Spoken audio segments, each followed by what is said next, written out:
Hi friends, welcome back to my channel jets and daring women. చలికాలం రాగానే చాలామందికి ముక్కులు పట్టేస్తూ ఉంటాయి, అలాగే జలుబు చేస్తూ ఉంటుంది. పిల్లలకి పెద్దలకి అయితే ఇక చెప్పనవసరం లేదు, పిల్లలు ఊరుకూరికినే జలుబు బారిన పడుతుంటారు. అయితే ఇలాంటి సమయంలో ప్రకృతి మనకి ఒక ఔషధ గుణాలు ఉన్నటువంటి ఒక కాయనైతే ప్రసాదించింది. అది వచ్చేసి ఉసిరికాయ. సో ఈ ఉసిరికాయతో మనము రకరకాల పచ్చళ్ళు చేసుకున్నాము, అలాగే ఒక్కపొడి చేసుకున్నాము, పొడిలు చేసుకున్నాము, అలాగే క్యాండిల్ చేసుకున్నాము, ఆమ్ల మురబ్బా చేసుకున్నాము, ఇలా రకరకాలు అనమాట. అయితే ఇప్పుడు నేను చూపించబోయేది ఉసిరికాయతో చారు లేదా రసం, ఇంకా ఏ పేర్లైనా పెట్టుకోవచ్చు. అయితే చాలా సింపుల్గా చేసుకోవచ్చండి. దీన్ని మనం సూప్ లాగా గోరువెచ్చగా గనక పిల్లలు కానీ వృద్ధులు కానీ తాగగలిగితే ఆ గొంతులో ఉన్నటువంటి నస అంతా పోతుంది, జలుబు అయితే తీసేసినట్టుగా పోతుందన్నమాట. ఈ చలికాలము ఈ రసం చేసే మేలు అంతా ఇంత కాదనమాట. సో ఇంకెందుకు ఆలస్యం, మనం రసం ఎలా పెట్టాలో తెలుసుకుందాం పదండి. ముందు ఒక మిక్సీ జార్ తీసుకొని ఈ ఉసిరికాయల్ని కండ మొత్తం చెక్కోవాలి. మనకి ఇంట్లో ఎంతమంది ఉంటే అంతమందికి సరిపడా చక్కగా మరొకరవ పెట్టుకోవాలి అంటే సుమారు ఒక 6 కాయలు అయితే పడతాయి. లేదు తక్కువగా కావాలి అనుకుంటే ఒక 4 సరిపోతాయి అన్నమాట. ఒక 6 కాయలు అయితే ఎక్కువగా చారు పెట్టుకోవచ్చు. సో నేను ఇక్కడ 6 కాయలు తీసుకున్నాను, 6 కాయలు చెక్కు తీసుకున్నాను. దాంట్లో ఒక 2 స్పూన్ల మిరియాలు. సో నేను చేత్తో వేస్తున్నాను అని మీరు అనుకోవద్దు, నేను ఆ చేతి కొలతలతోనే నేను స్పూన్లు లెక్క వేసుకుంటాను. సో 2 స్పూన్ల మిరియాలకి 1 స్పూన్ జీలకర్ర అనమాట వేసుకున్న తర్వాత దీంట్లో నాకు కొంచెం సరిపడలేదనిపించి మళ్ళీ నేను మిరియాలు వేసుకున్నాను. ఎందుకంటే కొంచెం ఘాటుగా ఉంటే బాగుంటుందన్నమాట. సో దీంట్లో వెల్లుల్లి అయితే వేయట్లేదు, అది గమనించారా మీరు? వెల్లుల్లి వేయలేదు, నేను కేవలం మిరియాలు జీలకర్ర మాత్రమే వేశాను. ఇప్పుడు దీన్ని మెత్తగా మిక్సీ పట్టుకోవాలి. ఫస్ట్ దాంట్లో కొంచెం ఉప్పు కూడా వేసుకుంటే బాగుంటుంది. ఇక ఇవన్నీ వేసుకున్న తర్వాత ఇప్పుడు మెత్తని పేస్ట్లా పట్టుకుందాం. అయితే ఇప్పుడు ఈ ఉసిరికాయ ముందు అంటే వాటర్ ఏమి వేయకుండా అలా పట్టుకుంటే కొంచెం పొడి పొడిగా అవుతుంది. ఇప్పుడు దీంట్లో మంచిగా పండిన టమాటాలు ఒక 2 తీసుకోవాలి.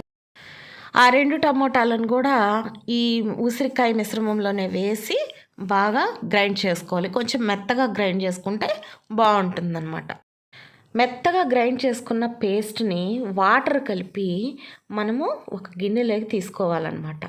అయితే మనము ఇలా వాటర్ కలిపి తీసుకున్న తర్వాత దాన్ని మనం వడకట్టుకోవచ్చు.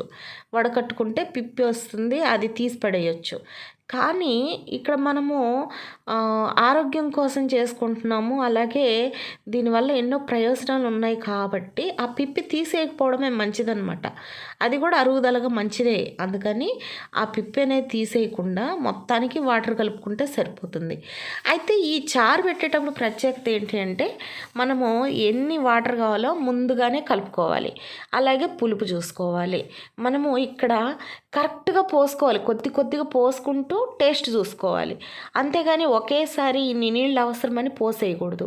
సో మనం చూసుకున్న తర్వాత కొంచెం పులుపు సరిపడా ఉన్న తర్వాత, అంటే ఇక్కడ మనం చింతపండు యూజ్ చేయట్లేదు కాబట్టి మనము పులుపు ముందే చూసుకోవాలి. సో ఎక్కువగా ఉంది అనిపిస్తేనేమో కొంచెం వాటర్ కలుపుకోవాలి, లేదంటే మనం వదిలేస్తే సరిపోతుంది.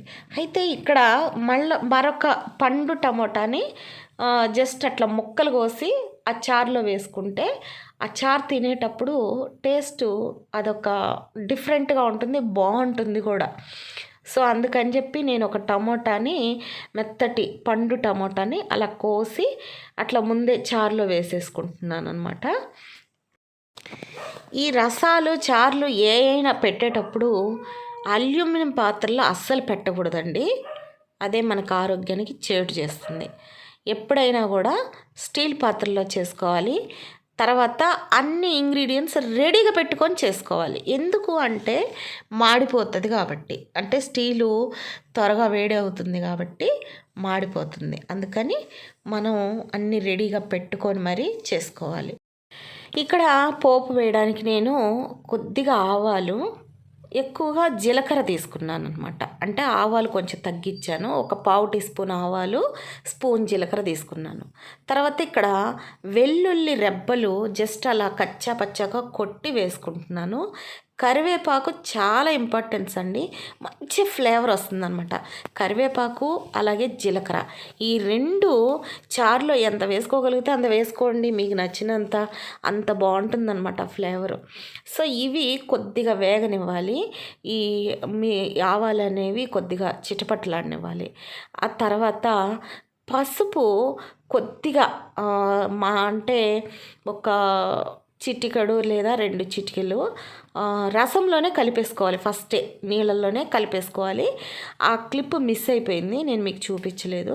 సో అలా కలుపుకున్న తర్వాత ఇప్పుడు తాలింపు వేగుతుంది కదా, వేగిన తర్వాత ఈ రసము అందులో పోసేయాలన్నమాట.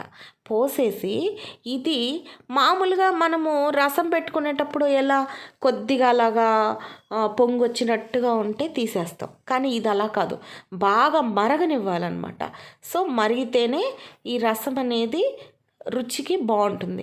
ఇప్పుడు అది చూసారా, మొత్తం పైదంతా వంపేశాను, జస్ట్ కొంచెమే వచ్చింది పిప్పి. అది తీసేస్తే ఏం కాదండి. సో నేను అంటే మరి పూర్తిగా తీసేయలేదు, జస్ట్ కొంచెమే తీసేసాను. సో ఇప్పుడు నేను టేస్ట్ చూశాను, చాలా బాగుంది. కాకపోతే ఉప్పు కొంచెం తగ్గింది, అందుకని కొంచెం సాల్ట్ యాడ్ చేస్తున్నాను. దీంట్లో కల్లుప్పు వేసుకుంటే రుచి ఇంకా బాగుంటుంది. ఇప్పుడు దాన్ని మూత పెట్టి బాగా మరగనివ్వాలి. ఇప్పుడు పైదాకా ఉంది కదా రసం, కొంచెం మరిగినప్పుడు కొద్దిగా తగ్గుద్ది అనమాట. అలా తగ్గగానే స్టవ్ ఆపేసుకోవాలి.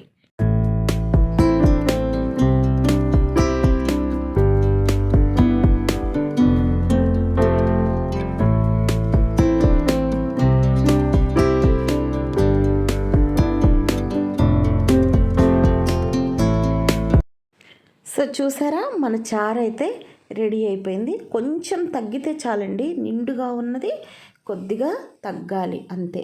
అలా ఇంకా మీకు తెలియాలి అంటే ఇప్పుడు ఆ టమోటాలు మనం ఎక్స్ట్రాగా వేసాం చూడండి, అవి కొద్దిగా మెత్తగా అనిపిస్తాయి అన్నమాట. చూడగానే అవి ఉడికినట్టుగా మనకి కనిపిస్తాయి. సో అప్పుడు మనము దించేసి ఇది ఖచ్చితంగా గోరువెచ్చగా తాగగలిగితే అసలు చాలా అంటే చాలా ప్రయోజనాలు ఉన్నాయి. ఒకసారి ట్రై చేసి చూడండి. మీ హెల్త్ ఎలా ఉందో నాకు కామెంట్ సెక్షన్లో తెలియజేయండి. సో ఇది ఫ్రెండ్స్ ఇవాల్టి వీడియో. మరొక మంచి వీడియోతో మళ్ళీ కలుద్దాం. అంతవరకు సెలవు.